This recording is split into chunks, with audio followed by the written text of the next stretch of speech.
2 or 3 past the hour. We're going to go ahead and hit record and welcome Donna again. So welcome, Dr. Donna. Michel is here again. And for those of you who haven't joined us, this was going to be an in-person program called Dining with the Doctor. So we were hoping to be able to feed you a wonderful plant-based meal and be live in person, but we might have to wait another month or so. So in lieu of that, we are bringing our doctors online on Zoom and going over different topics. So for now, we have everybody muted, but there is a chat button at the bottom. You can just click that chat, and as she's talking, if you have questions, go ahead and put them into the chat. If you also want to hit the participants button, when you do that, you'll see a little raised blue hand, and you can do that, and we can take you off mute if you would like to speak. So kind of like you're in kindergarten.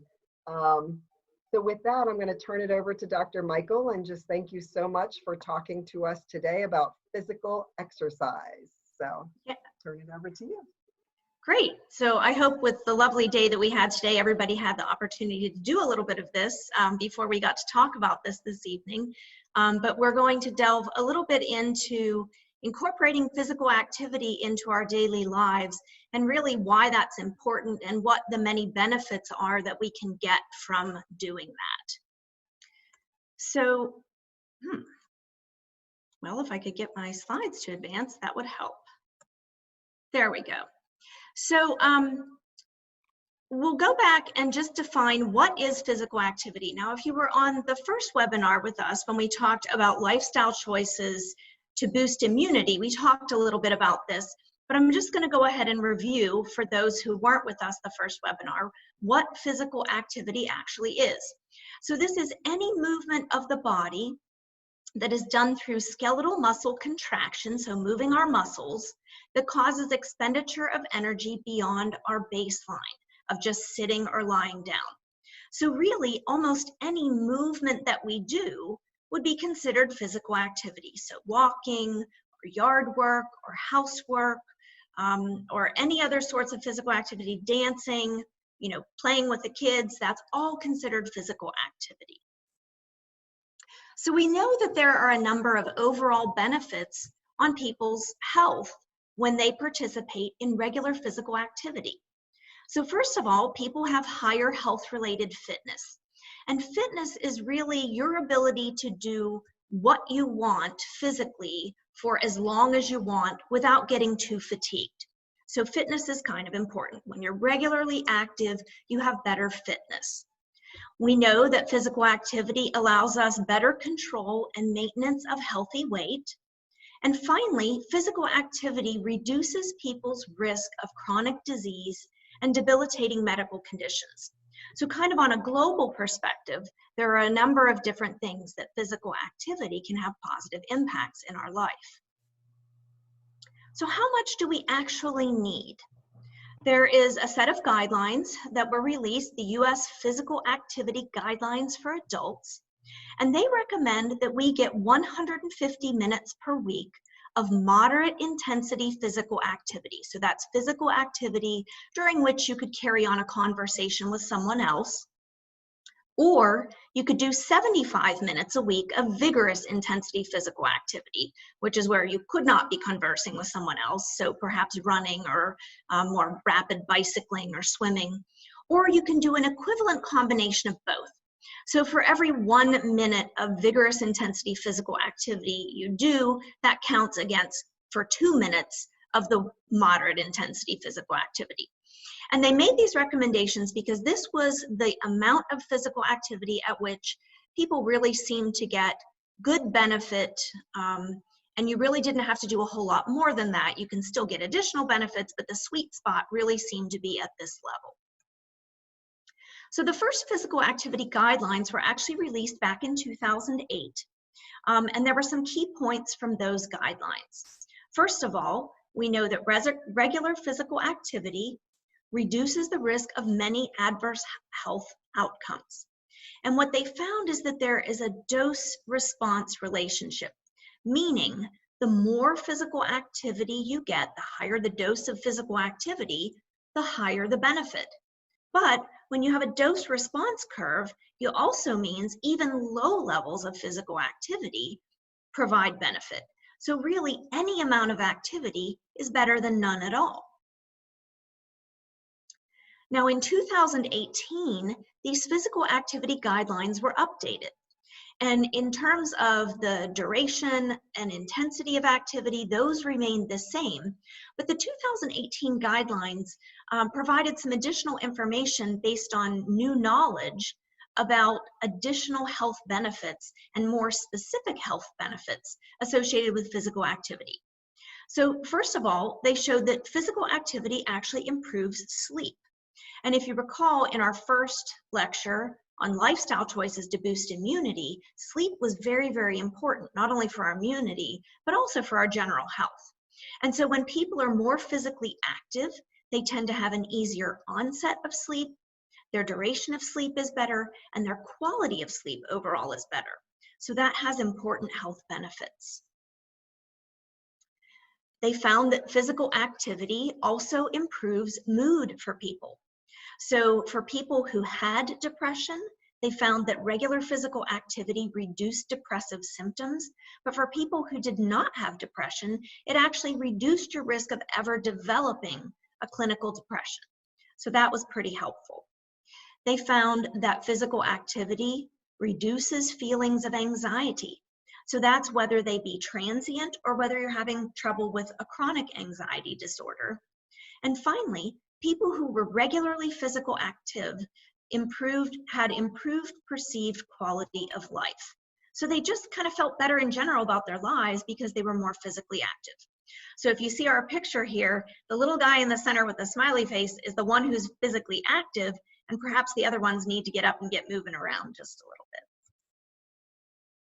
Now, what about older people? I think sometimes people feel like, well, I'm getting older and I don't really need to be as active. But in fact, they found that physically active older adults had better physical function. So, and the metrics that they looked at were greater physical independence. They found improved bone health. Older adults who were physically active had decreased falls risk, which is important in terms of, say, hip fracture risk. And they also found that people had an increased ability to perform their regular activities of daily living. So as adults age, the more physically active you remain, the more likely you are to maintain your functional independence as you get older. How about our brains? Well, they found that even single episodes of physical activity improve our brain's executive function. When we talk about executive function, what we mean are things like our ability to concentrate or to pay attention to things. Our memory is better, our emotional regulation is better, and our ability to plan and organize things is better. So each single episode of physical activity we do is actually like a little bit of weightlifting for our brains and kind of helps keep them strong. And then finally, they found that within days to weeks of initiating regular physical activity, people's risk of disease started to decrease. So it didn't take months or years. Within days to weeks, people's risk of disease started to decrease. And also, on objective measures, they found that physical function scores improved, which makes sense. So the bottom line with the physical activity guideline update in 2018 was we really just need to all increase our physical activity and maintain our physical activity. So in addition to what they talked about in those guidelines, there are a number of other specific disease states and or health states that can be impacted by regular physical activity. So I thought I would briefly review some of those as well. So first of all, immunity and inflammation. And so as we discussed in the very first webinar about use of physical activity to boost immunity, we know that regular physical activity can help with our immune system. So when studied, moderate exercise actually results in increased activity of your white blood cells. And many of you may recall from last week that it's those white blood cells that kind of help us fight things off, those natural killer cells and those T cells. And when we exercise, it actually helps stimulate the circulation of those white blood cells through our body, so they're better able to do some surveillance for us. When you look at the data, there is actually a clear inverse relationship between exercise and illness, meaning the more moderate exercise we do, the lower our risk of acute illness, okay? In addition to that, we know that exercise also has anti-inflammatory and antioxidant effects. So they've studied actually specific anti-inflammatory and antioxidant chemicals or markers in the bloodstream and have found that individual bouts of exercise help raise those levels. So if each individual bout of exercise improves our immune function and our anti-inflammatory markers, then the correlate to that is that when we exercise on a regular basis, we're then getting sustained benefits. How about heart disease? Well, there's very good data to suggest that regular physical activity helps to prevent the onset of heart disease. And I'm going to talk specifically, there was a report that came out that was a compilation of a large number of very well done studies that actually looked at walking and heart disease. And they found that walking alone was shown to reduce the risk of cardiovascular events by 31% and the risk of death by 32%. And in this particular compilation of studies, the benefits seem to be equally robust in men and women, and that isn't often the case. The thing that I found reassuring about this particular study was that protection was evident with really fairly modest activity. So for people who walked as little as 5.5 miles a week, so that's less than a mile a day, and a pace as casual as 2 miles per hour, so that's a 30-minute mile, you got heart healthy benefits with that. So that seems approachable for just about everybody. We know that walking and physical activity in general improves people's cardiovascular risk factors. So it helps with our blood pressure control, our sugar control in the setting of diabetes. It can help manage our cholesterol levels. It certainly helps with our weight and managing obesity. It helps out with our blood vessel stiffness, which is also important for cardiovascular protection. And finally, it helps with mental stress, which is also an important cardiovascular risk factor.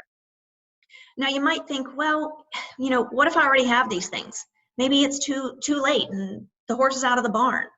But in fact, when you look at studies of people who have established disease, so established coronary artery disease, which is blockage of the heart arteries, heart failure, stroke, people who have peripheral vascular disease, if these people remain physically active, they tend to have fewer complications and lower mortality rates. So even if you already have established disease, you can still have a big impact in your health just by remaining physically active. How about type 2 diabetes? Can we prevent that with activity? Well, as it turns out, higher levels of physical activity actually correlate with a lower risk of ever developing type 2 diabetes. We find in studies that the 150 minutes per week that's recommended by the physical activity guidelines is actually sufficient to reduce your risk of developing diabetes. Now you might think, well, I'm already overweight, my BMI is already way too high, how is this going to help me? But in fact, in the studies that look at physical activity and prevention of diabetes, beneficial effects are seen even when you account for body mass index. So again, it's never too late to start moving. So we can either stay on the highway of exercise or we can cut off on that off-ramp to diabetes. What about cancer? So the data with cancer prevention is good for some cancers and not so strong for others. So we'll talk about the ones for which we have the most data. We know that physical activity has been shown to decrease cancer risk for new onset of colon and breast cancer. For other cancers, really the association is a lot less clear, so we're not going to talk about those. But in studies, colon cancer was reduced by 17 to 30% in people who were physically active versus those who are inactive. And you had a 20 to 30% risk reduction for breast cancer compared with physically inactive patients. The other caveat that I'll mention with breast cancer, which I think is very important, here again, this notion of, well, I already have the disease, why bother? But in fact, physical activity has actually been associated with decreased recurrence of breast cancer and also decreased mortality in people with an established diagnosis of breast cancer. So again, the notion of it's never too late to get started. Neurologic disease can also be impacted by physical activity. Like we mentioned earlier, we know that individual bouts of exercise can help with our brain executive function, but there's also data to suggest that regular physical activity can reduce people's risk of dementia and also their risk of cognitive decline. Besides our brain health, there's actually also good evidence that physical activity can be helpful with a variety of other neurologic conditions. So things like multiple sclerosis, people who've had strokes or spinal cord injuries, people with Parkinson's disease or muscular dystrophy. There's good evidence that when these folks remain physically active, it helps to reduce loss of lean muscle mass and helps to maintain functional mobility. So again, a number of different diseases that can be impacted in a positive way just with physical activity. Now, how about weight management? This is a little bit of a kind of a sticky subject when it comes to physical activity and weight. We know that physical activity improves maintenance of a healthy weight, but it is exceedingly difficult to almost impossible for a person to simply exercise their weight away without making any changes whatsoever in their diet. So the studies really show that you need both a decrease in your calorie intake and physical activity to really achieve significant weight loss. We know, though, that physical activity becomes extremely important when it comes to maintaining that weight loss. And in one large study, they found that physical activity level was actually one of the strongest predictors of people's ability to maintain their weight loss long term. So when it comes to weight, certainly helpful in the phase of weight loss, but probably not enough to do it without a change in diet, but certainly important for our long-term weight management. Now here again, the notion of, well, if I'm already overweight, why should I bother? Well, that's also been studied. And they found that even people who are overweight or obese by body mass index, who exercise regularly, still have a lower cardiovascular risk and less of lean muscle mass lost than people who are physically inactive. So what you're doing is you're building on your fitness. And so when people are fit, you experience protective effects regardless of your weight or your body fat. There was a very large study that looked at physical activity, and they found that physical activity increased life expectancy at any activity level and regardless of your BMI. So again, no matter where you are, it's an okay thing to start being more physically active. So the opposite of physical activity then would be physical inactivity. That means we're not really doing too much. And that has been associated with as many as 1 in 4 premature deaths. So when large populations of people are looked at, we find that the relative risk of all-cause mortality, which means dying for any reason, decreases in a stepwise fashion as you increase your amount of physical activity. The thing that's interesting is that if you look at populations, the prevalence of physical inactivity in the general population is at least twice that of smoking, high blood pressure, and high cholesterol. So those are all risk factors that we all know about, and everybody talks to us about it, and this is really important. But hardly anybody ever mentions physical inactivity, but it is as important as a risk factor and is twice as common. So something for us to think about. Now, sedentary behavior is kind of its own subcategory, a distinct class of behavior, even beyond being physically inactive. And sedentary behavior is kind of like our little couch potato guy here, where we are spending the vast majority of our waking hours sitting. And we know that that independently increases our risk of disease and also independently increases our risk of death. So if we spend more time when we're just sitting. And there was actually a very large study that looked at that, over 200,000 people, and they evaluated the time that people were spending sitting. Now, some of us don't really have control over that. We may be having desk jobs and we're maybe sitting, 8 or 10 hours all day, every day, just at our job. But when you evaluate sitting time, nearly 7% of all-cause mortality, death from any cause, was attributable in this very large study to just sitting too much. And those results were actually consistent amongst all groups. It didn't matter whether you were a man or a woman. It didn't matter whether you were old or young. It didn't matter whether you were lean or heavy. And the other thing that was striking about this study was that even people who were meeting the physical activity guidelines, so they were getting 150 minutes a week of physical activity, but sitting all the rest of the time, that was still an independent risk factor for adverse outcomes. So that's a little scary. And it actually prompted some people to coin the phrase that sitting is the new smoking. Now, okay, sitting isn't as deadly as smoking when you look at the studies, but it is really an adverse impact on our health. And so that's why they created this movement for more movement. So it might seem a little bit depressing because, again, a lot of us have to sit a lot of the time because of our jobs, but there is hope. So there was a study that actually looked at the risk of prolonged sitting if people simply broke it up by brief episodes of physical activity.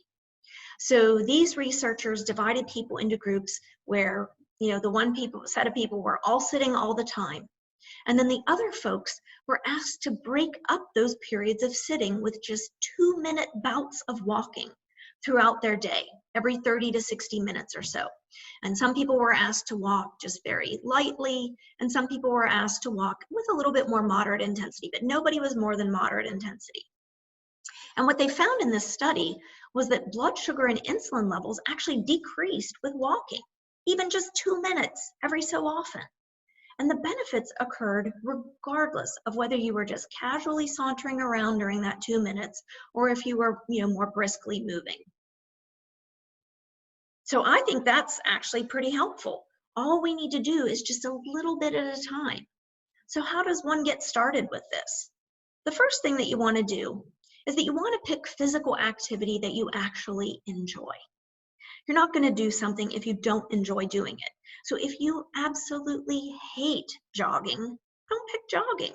If you enjoy going out for a walk every day, that's a perfect place to get started. Pick something that you have access to and that you enjoy because you're more likely to continue doing it. For people who are not presently physically active, you would want to start low and go slow. And then for those who are not sure or have pre-existing health conditions or can't comfortably walk around their own homes or to and from the store or in and out of your doctor's office, you would probably want to seek your doctor's advice before beginning any sort of a more intense exercise program. So I'm going to put a plug in here for walking because walking is pretty easy. We know that walking actually is the physical activity that has the lowest dropout rate of any physical activity, according to the American Heart Association. Walking is easy because it's low impact and it's generally safe for most people. Again, if you are able to do your regular activities of daily living, you're generally safe for walking. Walking is inexpensive. We don't have to buy any fancy equipment. All we need is a reasonable pair of walking shoes. It's certainly simple. We all know how to do it. It can be done anywhere, indoors or outdoors, with other people or by ourselves. And we get heart-healthy benefits along with all these other benefits with a pretty low risk of injury if we are just walking. So with this, I would tell you that every step you take is a step toward good health. You can just get out there and walk a little bit. So there is a campaign actually called Exercise is Medicine. And this was a global health initiative that was coordinated by the American College of Sports Medicine and the American Medical Association to help raise awareness of the importance of physical activity. We have all this data that physical activity improves health on a number of different levels. So we need people to be aware of this. And not only just making people and patients aware of this, but making healthcare providers aware of this. So this campaign sought to make assessment of and promotion of physical activity a standard in clinical care. We should be assessing people's physical activity vital sign, which means how many minutes a day you're physically active times how many days per week. That's as important of a vital sign as any of the rest of your vital signs when it comes to your health. So the Exercise is Medicine campaign had this really nice handout that I love. It's called Sit Less, Move More. And it gives some really nice, easy tips on how people can become a little bit more active by sitting less and moving more. So simple things that we can all do on a day-to-day basis to be more active. So we're going to review those. So what are some easy ways to sit less? Again, you know, when many people are now kind of confined to telecommuting and, you know, Zoom meetings and doing work from home and sitting at a desk and a computer, that's pretty tough. But as we learned in that one study, if we can just remind ourselves to get up every 30 or 60 minutes and just do a couple laps around in our home office, or, you know, walk down the stairs and back up the stairs, just a few minutes of physical activity, that's helpful. Many people have smartwatches or Fitbits, and those things will sometimes buzz at you to tell you, hey, you've been sitting too long. Well, pay attention to it. When that thing buzzes on your wrist, get up and move around a little bit. If you're able to, or you have, you know, a countertop that's high enough or a standing desk, you might want to try standing instead of sitting to do some of your work. So that's helpful because you're not sitting the whole time. If you have to do a phone meeting, if you're on your cell phone or you're on a cordless phone, perhaps you could just walk around a little bit, get in a few steps while you're on the phone with people. That helps you keep moving. And finally, if you're kind of vegging out in front of the TV in the evening, you don't want to veg out and just be sitting for hours on end. That's not helpful. So one way to incorporate more activity would be each time there's a commercial break, just get up and do a few laps around your family room, or, you know, go out to the kitchen, you know, do a short household chore during the commercial break. But anything to help breaking up that prolonged sitting is going to be of benefit. How about some easy ways to move more? Well, again, for people who have smartwatches or Fitbits or even pedometers, track your steps over the course of a day. Set a goal for yourself and then work to achieve that goal on a daily basis. We're not all going to the stores quite as often as we had before, but when we do have to go to the store, perhaps we park further away. We park at the far end of the lot and then we walk ourselves in. That's great. Or when we're no longer, you know, unable to gather in spaces, perhaps walking at the mall. Walk out to your mailbox every day for your mail, or maybe a couple times a day just for something to do. For people who are early birds, perhaps start the day with a morning walk. Or on the other hand, you could walk with your family after dinner, catch up on the day's events, check in with everybody. If you have a dog, dogs are great for helping to incorporate physical activity in your life. Just get on out and walk your dog, or if you don't have one and your neighbor does, maybe they need a dog walker. And then finally, if you're able, you'd want to use the stairs wherever you can. Again, anytime that we can add some additional steps to our lives, we actually are taking charge of our health. So this is one of my favorite mottos from Exercise is Medicine, because I think it sums it up really nicely, and it is applicable to everyone. You want to start where you are, use what you have, and do what you can. Even if it's just put those shoes on your feet and take a few extra steps. And finally, this is one of my favorite quotes. This is from Public Health England, but I think it's very applicable, particularly for me as a healthcare provider. If being active was a pill, we would be rushing to prescribe it. Physical activity is essential for health, and it reduces the risk of many preventable diseases and conditions, from cancer to depression. Everybody active every day. And I think that's a perfect way to end this talk.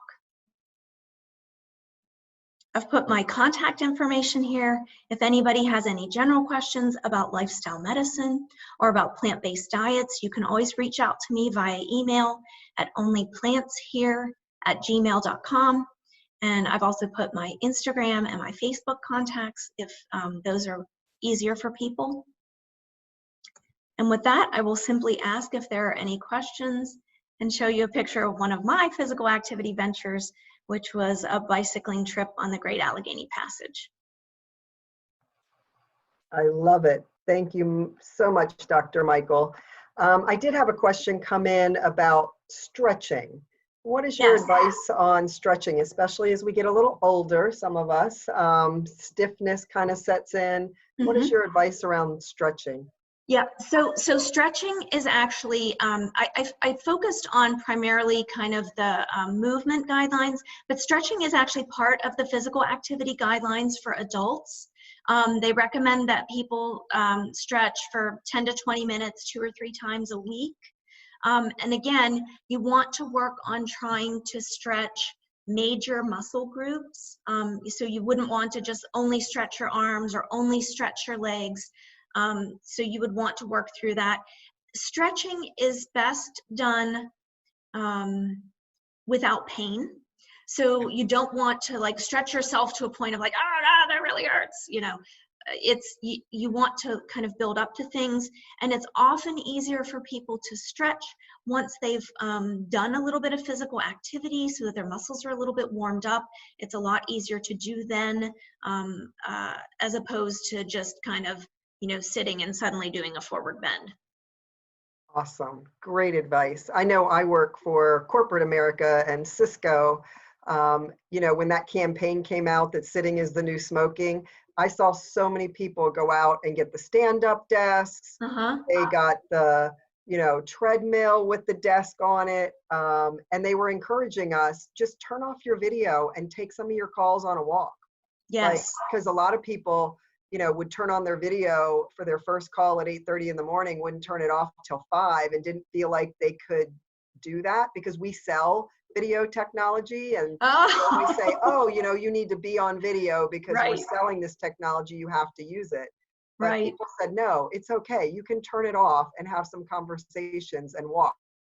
Do not sit at your desk all day long. So I really agree and appreciate that. I will also say, I think it's helpful, you know, if you're like me, I like exercise. I wouldn't say I love it and have to have it. You know, some people it's the dopamine, and if they don't exercise, you know, they feel awful. I'm the type, I kind of need someone to drag me out. So I'm like a buddy system exerciser. So my encouragement to you guys is, if you're like me and you're not naturally inclined to get up and do it on your own, have a friend to keep you accountable, who to do it with you. It makes it fun. You can talk. It goes faster. To me, it makes it like a conversation with a friend, and oh, by the way, we're walking while we do it. Here in Newmarket, we obviously have a beautiful park that's right at the end of my road.